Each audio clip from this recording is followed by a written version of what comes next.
अध्याय 15 वचन 18. आणि मी उठून आपल्या बापाकडे जाईन आणि त्याला म्हणेन, बाबा, मी स्वर्गाविरुद्ध आणि तुमच्या विरुद्ध पाप केलं आहे. आता तुमचा मुलगा म्हणून घेण्यास मी योग्य नाही, एका नोकराप्रमाणे मला ठेवा. मग तो उठून आपल्या बापाकडे गेला, पण तो दूर आहे तोच त्याच्या बापाने त्याला पाहिले. आणि हे दाखवतं देवाचं हृदय. त्याला त्याचा कळवळा आला आणि धावत जाऊन त्याच्या गळ्यात गळा घालून त्याने त्याचे मुके घेतले. किती सुंदर आहे जेव्हा लोक आपल्या विरुद्ध वागतात, पण शुद्धीवर आल्यावर जेव्हा चुका सुधारू पाहतात तेव्हा आपण त्यांना कसं वागवायला हवं याचं उत्तम उदाहरण आहे. तुमच्याकडे क्षमा मागायला येणाऱ्या व्यक्तीला धुडकावून लावून नका तुम्ही की तू मला खूप वाईट रीतीने दुखावलंयस. आणि बघ, मी ते कधीही विसरू शकणार नाही.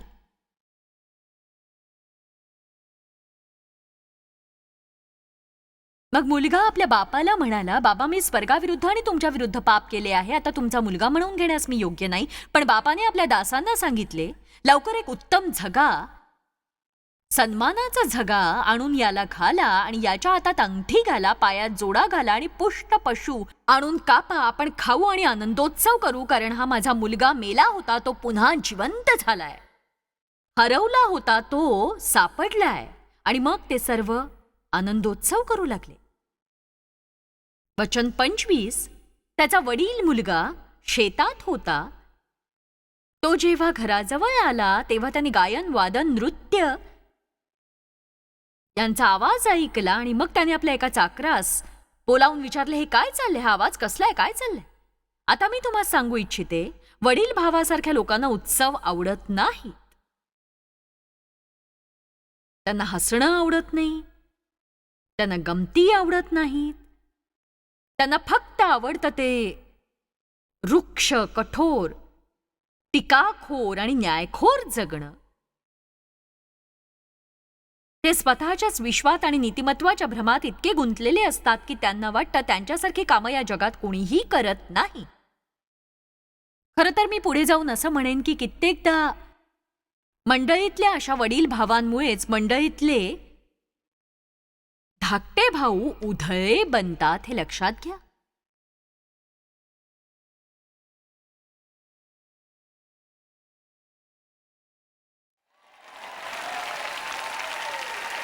आज मी याविषयी विचार करत होते. बघा, अशा प्रकारची वडील भावाची वृत्तीच नवीन विश्वासणाऱ्यांना मार्गभ्रष्ट करत असते.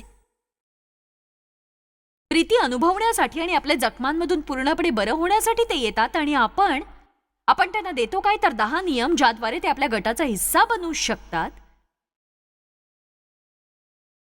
बघा, त्यांचे केस फार मोठे असतील तर त्यांनी ते कापायला हवेत. तिरंगी असतील तर काहीतरी करायला हवं. त्यांच्या कानात रिंगा असतील तर त्यांनी काढायला हव्यात. त्यांनी हे करायला हवं, त्यांनी ते करायला हवं.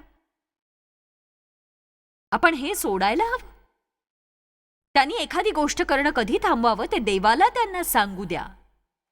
दरम्यानच्या काळात आपण त्यांना आलिंगन देऊन असं म्हणायला हवं, तुमच्या येण्यामुळे आम्ही आनंदी झालो, कारण तुम्ही देवाच्या राज्यात आला आहात. चला, आपण उत्सव करूया आणि तुम्हाला राजेशाही थाटाने आणि सर्वोत्तम सन्मानाची वागणूक देऊ. इथे आगमन होतं वडील भावाचं. बघा, धर्मावर 10 भागांच्या मालिकेचं शिक्षण देणं अद्याप बाकी आहे.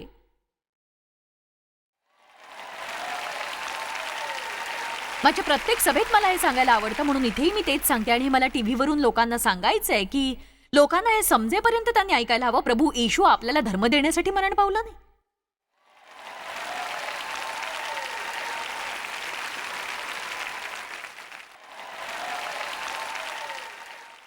तो यासाठी मरण पावला की आपलं जिवंत देवासोबत नातं प्रस्थापित व्हावं आणि आपण त्याच्याबरोबरच्या मुक्त आणि गौरवी अशा सहभागितेत प्रवेश करावा.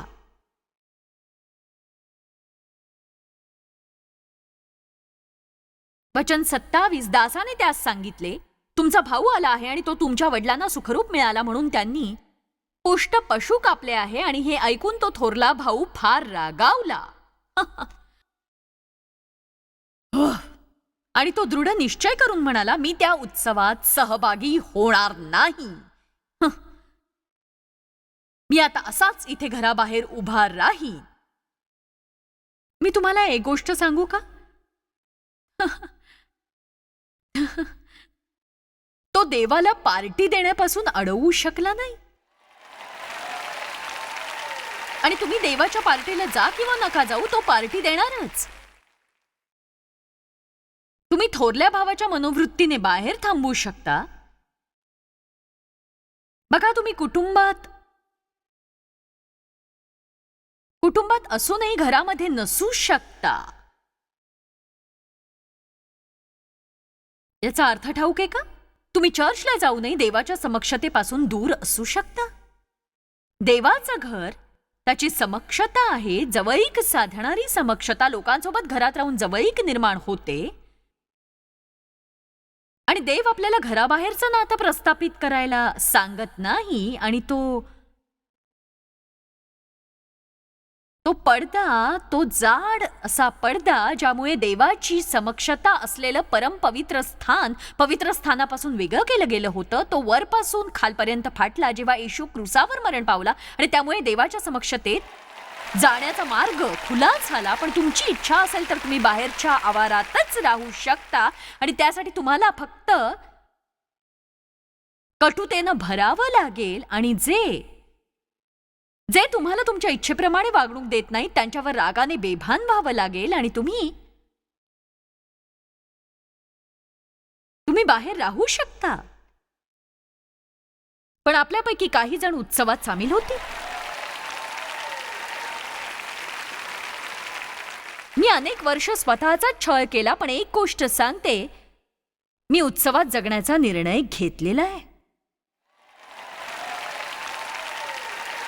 म्हणजे असं नाही की आपण जबाबदारी धुडकावून लावायची किंवा हवेत संचार करायचा, तर आपण प्रभूचा पूर्णपणे आनंद लुटत आहोत. वडील भाऊ संतप्त झाला होता. तो म्हणाला, मी जाणार नाही.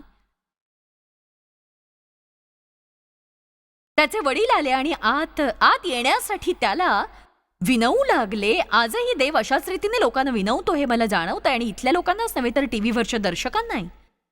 जणू काही देवाचं हृदय लोकांना विनवण्या करत म्हणतंय की जाऊ द्या, ते सोडून द्या,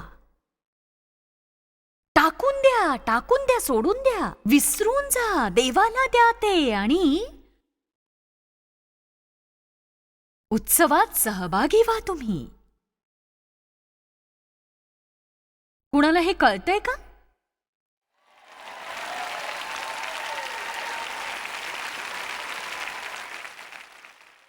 पण त्या वडील मुलाने बापाला असं उत्तर दिलं. तो आपल्या बापाला म्हणाला, मी इतकी वर्ष तुमची चाकरी केली, तुमच्या आज्ञेचा कधी अनादर केला नाही, तरीही मी आपल्या मित्रांबरोबर उल्हास करावा म्हणून तुम्ही मला एक साधे करडूही दिले नाही. आणि तो तुमचा मुलगा आला तेव्हा तुम्ही त्याच्यासाठी. बघा, जेव्हा तुम्ही रागाने बेभान होता, तुमची मुलं अचानकपणे तुमच्या नवऱ्याची मुलं होतात, नाही का?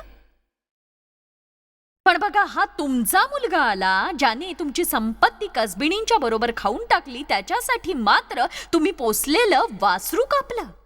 तुमच्यापैकी काही जण म्हणतील, हो मला ठाऊक आहे कसं वाटतं ते. मला ठाऊक आहे कसं वाटतं. मला नाही ठाऊक. कदाचित तुम्हाला एक भाऊ असेल ज्याने खून केला असेल आणि तरीही तुमच्या कुटुंबातले लोक त्याच्यावर जीव ओवाळून टाकत असेल आणि ही गोष्ट तुम्हाला बोचत असेल, सलतही असेल. पण तुम्ही त्या राक्षसाला ठार मारा आणि पुढे जा. देवाच्या अभिवचनात जगा. एखाद्यावर वैतागून परिस्थिती बदलणार नाही. तेव्हा त्याचा बाप त्यास म्हणाला, बाळा, तू नेहमी माझ्यासोबत आहेस आणि जे माझे ते सर्व तुझेच आहे. तुला हवा तेव्हा तू उत्सव साजरा करू शकत होतास. पण तुझ्या भावासाठी हा उत्सव आयोजित करणं, आनंद करणं माझ्यासाठी योग्य आहे. कारण तो मेला होता आणि तो पुन्हा जिवंत झाला आहे. तो हरवला होता पण आता तो सापडला आहे.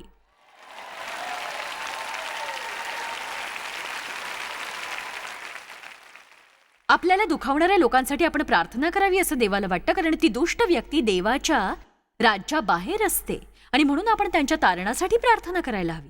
ज्यांचा तुम्ही द्वेष करता त्यांच्यासाठी तुम्ही प्रार्थना करू शकत नाही, पण ज्यांच्यासाठी प्रार्थना करता त्यांचा द्वेषही करू शकत नाही.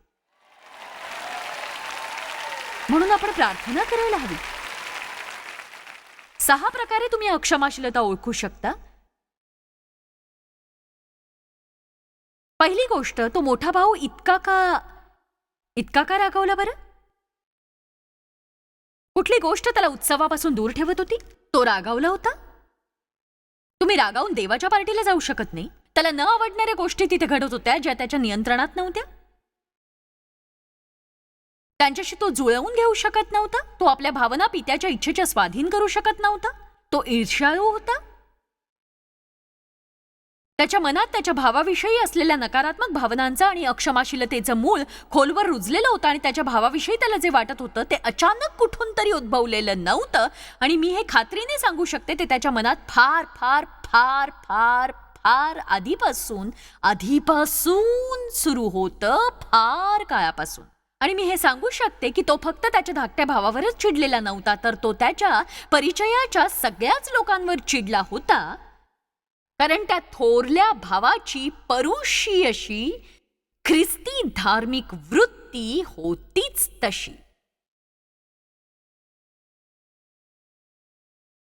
म्हणून कटुता घालवा. बायबल म्हणते इब्री 12 मध्ये की सर्व कटुपणा आणि तिरस्कार यापासून स्वतःला सांभाळा, नाहीतर तो तुम्हास फाडून खाईल. आपण त्या वचनाकडे पाहूया. इब्री अध्याय 12 वचन 15. तो तुम्हास फाडेल. तुम्ही सांभाळीत राहा यासाठी की देवाच्या कृपेला कोणी अंतरू नये, किंवा ज्याकडून पुष्कळ लोक विटाळतील अशा कुणा कडूपणाच्या मुळाने अंकुरित होऊन तुम्हास उपद्रव देऊ नये. म्हणजेच देवाच्या कृपेचा आणि त्याच्या आध्यात्मिक आशीर्वादांचा जर आपण अव्हेर केला तर आपण कडूपणाच्या मुळाने अंकुरित होऊन विटाळले जाऊ. कडूपणाच्या मुळाने अंकुरित होऊन विटाळले जाऊ. मला सांगा, काय होईल जर सिस्टर ब्राउन सिस्टर जोन्सवर चिडली तर? तुमची सिस्टर ब्राउनवर जर प्रीती असेल तर त्यावर मात करायला तुम्ही तिला मदत करा, नाहीतर ती चर्चमधल्या सर्वच लोकांपर्यंत आपल्यातला कडवटपणा पसरवेल. तो थोरला भाऊ कठीण परिस्थितीत होता. तर आता मी तुम्हाला 6 गोष्टी सांगणार आहे. त्या नीट समजावून सांगितल्यावरच मी आटोपतं घेईन आणि मग आपल्या जीवनात काय निर्णय घ्यायचा ते तुम्हाला ठरवायचंय. मी माझं काम पूर्ण करीन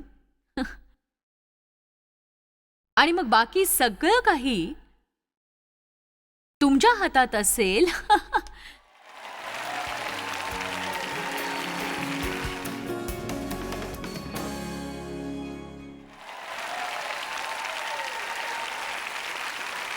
आपल्याला कसं कळेल की एखाद्याची क्षमा केल्यानंतरही आपल्या मनात कुठेतरी त्याच्याविषयी कटुता दडली आहे आणि ती आपल्या मनात इतक्या प्रकारे भिनली आहे की तिथं आहे याची आपल्याला जाणीवच नाहीये. पहिली गोष्ट, अक्षमाशीलता नेहमीच हिशोब ठेवते. लूक अध्याय 15 वचन 29. थोरला भाऊ म्हणाला, पहा ही पुष्कळ वर्षे मी तुझे दास्य केले. पेत्र विचारत होता, प्रभू किती वेळा मी त्याला क्षमा करायला हवी? अक्षमाशीलता नेहमी हिशोब ठेवते. 1 कोरिन्थ 13:5 म्हणतं, प्रीती हिशोब ठेवत नाही, वाईट गणतीत घेत नाही, वाईट आठवत नाही. बघा, तुम्ही सगळे लक्षात ठेवता. म्हणजे बघा, डेव आणि मी फार पूर्वी जेव्हा एकमेकांशी वाद घालायचो, भांडायचो, तेव्हा त्या वादावादीत अचानक अशी एखादी गोष्ट मी उकरून काढायचे जी 3-4 वर्षांपूर्वी घडलेली असायची आणि डेव म्हणायचा की हे इतकं सगळं तू साठवतेस तर कुठे? माझ्याकडे एक जागा होती जिथे हे सगळं होतं आणि ते मला खात राहायचं आणि डेवने केलेली प्रत्येक नवीन चूक त्या यादीत जोडली जायची आणि ती यादी मोठी होत गेली आणि माझ्या हृदयात तिचा मोठा राक्षस बनला. बघा, जेव्हा तुम्ही एखाद्याला असं काही बोलता जे त्याला आवडत नाही आणि अचानक तो म्हणतो की हे बघा, काही वर्षांपूर्वी तुम्ही माझ्याशी असं वागला होता जे मी अजूनही विसरलेलो नाही. खरं तर एक सांगू का, माझ्या जीवनातही असा काळ होता जेव्हा मी इतरांवर रागावलेली होते, पण आता मला खरंच खूप वाईट वाटतं. अक्षमाशीलता नेहमी स्वतःची नावाजणूक करते. लूक 15:29 मध्ये तो म्हणतो, तुझी आज्ञा कधीही मी मोडली नाही. मी आज्ञा पाळल्या. ही पुष्कळ वर्ष मी तुझे दास्य केले आणि तुझी आज्ञा मी कधीही मोडली नाही. अक्षमाशीलता म्हणते तू वाईट आहेस आणि मी चांगला आहे. अक्षमाशीलता आपल्याला पित्याच्या घराबाहेर ठेवते. पित्याच्या. अक्षमाशीलता कुरकुर करते. तरीही मी माझ्या मित्रांबरोबर कधीतरी आनंद आणि उल्हास करावा म्हणून तुम्ही मला एक लहानसं करडूही कधी दिलं नाही. तुम्ही माझ्यासाठी कधीही काही केलं नाही. मी आधी सांगितलं तसं अशा प्रकारचा आत्मा हे पाहत नाही की कोण काय करतंय, तो फक्त स्वतःचीच टिनकी मिरवतो. आम्हाला 4 मोठी मुलं आहेत आणि काही वर्षापूर्वी मी त्यांच्यासोबत बसले आणि असं म्हटलं की आता एक गोष्ट मला या मेजावर तुमच्या पुढे स्पष्ट करायची आहे. मी म्हटलं की बघा, आमच्या जीवनातल्या अशा टप्प्यावर आम्ही आहोत जिथे आम्ही तुम्हा सगळ्यांसाठी देवाच्या मार्गदर्शनानुसार वेगवेगळ्या गोष्टी करू इच्छितो, पण मला तुम्ही कोणीही असं जाणवू द्यायला नकोय की मी जर एखाद्यासाठी काही केलं जे मी इतर तिघांसाठी केलं नाही तर बाकीच्या तिघांनी चिडता कामा नये. कारण योग्य वेळी प्रत्येकालाच योग्य ते मिळेल. आणि ते सगळेजण सहमत झाले की तसं काहीही घडणार नाही. मला कोणताही ताण आवडत नाही. मला अशा प्रकारचा ताण आवडत नाही जेव्हा तुम्ही कोणाला आशीर्वाद देऊ शकत नाही आणि या काळजीशिवाय की इतर तिघांना तो आशीर्वाद न मिळाल्यामुळे ते रागावतील म्हणून. चला आता. बघा, तुम्ही त्यांना जेवायला घरी बोलावलं पण मला तुम्ही बोलावलंच नाही जेवायला. तुम्ही असं का म्हणत नाही? प्रभू, तुझी इच्छा असती तर मला त्यांचं आमंत्रण मिळालं असतं. माझी प्रार्थना आहे त्यांना आनंद मिळावा. त्या मोठ्या भावाच्या हौतात्म्याची भावना होती. मी एवढी सेवा केली. तो कदाचित अतिउद्योगी असावा ज्यामुळे तो आपल्या जीवनाचा आनंद लुटू शकत नव्हता. त्यामुळे आनंद लुटणाऱ्यांची त्याला ईर्ष्या वाटत असे. मी सुद्धा अतिउद्योगी होते. त्यामुळे डेव गमती करू लागला की मी जाम वैतागायचे. असंच व्हायचं. म्हणजे आम्ही काही करत असलो तरी डेवच्या गमती चालूच असायच्या. आम्ही आमच्या 3 मुलांसोबत किराणा मालाच्या दुकानात गेलो तरी डेवसाठी तो मनोरंजनाचा भाग असायचा. मी मात्र काम करायचे. माझ्याकडे यादी आणि कॅल्क्युलेटर असायचं. त्यात बजेट सांभाळायची एक मोठी कसरत असायची माझी. आणि इकडे डेव मस्त किराणा मालाच्या दुकानातली गाडी घेऊन मुलांसोबत इकडे तिकडे फिरायचा, त्यांच्याबरोबर खेळ खेळायचा, आरडाओरडा करायचा. आणि माझं आपलं, तुम्ही गप्प बसाल का? मला वेळ लागायची वेळ आली. काय तमाशा चालवला इथे? आणि तो उंच असल्यामुळे, तो 6 फूट 4 इंच आहे, तो दुसऱ्या भागातून मान उंच करून वस्तूंच्या आडून असा बघायचा आणि वस्तू फेकायचा. मी त्याला शोधायचं आणि वेडी पिशवायचे की काय चाललंय तुझं काय. एकदा मी त्याच्यावर इतकी वैतागले, मी त्याला म्हटलं, थांबव, हे थांबवत का नाहीयेस का बघू तुझ्याकडे. तो म्हटला, आवाजाबद्दल क्षमा कर पण मी गंमत करत होतो. मी म्हटलं, मी इथे गंमत करायला आलेली नाहीये. मी इथे भरपूर काम करायला आले, गमती जमती करायला नाही. आपल्याला सामान घ्यायचंय, व्यवस्थित गाडीत रचायचंय, ते आपल्याला बॅग मध्ये ठेवायचे, मग ते घरी न्यायचे आणि घरी पुन्हा लावून ठेवायचंय आपल्याला. हे सगळं आपल्या दोघांना करायचंय.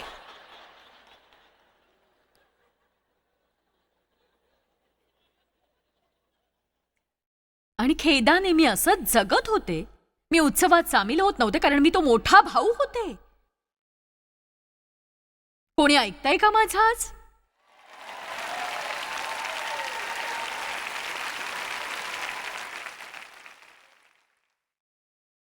कर्मकांड आणि आनंद एकत्र असू शकत नाही.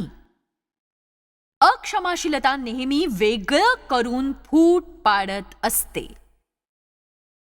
वडील भाऊ आपल्या भावाविषयी म्हणतो की हा तुमचा मुलगा येथे फूट पडलीये, तो कच खातो, उत्सवात सामील होत नाही, मी उत्सवापासून वेगळा होत आहे. अक्षमाशीलता नेहमी दोष लावते आणि गाडलेल्या गोष्टी उकरत राहते. त्याने कसबिणींबरोबर तुमची संपत्ती उधळली आणि तुम्ही मात्र त्याच्यासाठी पुष्ट वासरू कापलं. बघा, हा भला माणूस स्वतःला सोडून बाकी सगळ्यांचे दोष काढतोय. लहान भावाने वाईट गोष्टी केल्या, बापाने चुकीच्या गोष्टी केल्या. उत्सव एक घोडचूक होती. एकच व्यक्ती योग्य होती, ती म्हणजे तो स्वतः. अक्षमाशीलता नेहमी कुणावर तरी संतप्त असते आणि जेव्हा ते संतप्त होतात तेव्हा त्यांना धन्य वाटतं.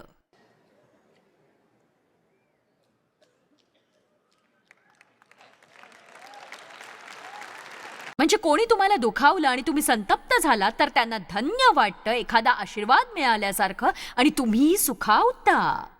क्षमा करायला शिकेपर्यंत मलाही अगदी तसंच वाटायचं. क्षमा करणं हा एक निर्णय आहे, ती एक भावना नाही. तुम्हाला छळणाऱ्यांसाठी प्रार्थना करणं हा एक निर्णय असतो, पण यात तुमच्यासाठी आरोग्यदान आहे. आशीर्वादच द्या, शाप देऊ नका, म्हणजे त्यांच्याविषयी चांगलंच बोला, वाईट नव्हे. आणि जे तुमचं वाईट इच्छितात त्यांचं भलंच करा. तर आज मी तुम्हाला उत्तेजन देऊ इच्छिते, एक निर्णय घेण्यासाठी क्षमाशीलतेची जीवनशैली आत्मसात करण्याचा आणि खेद भावना जुगारण्याचा निर्णय.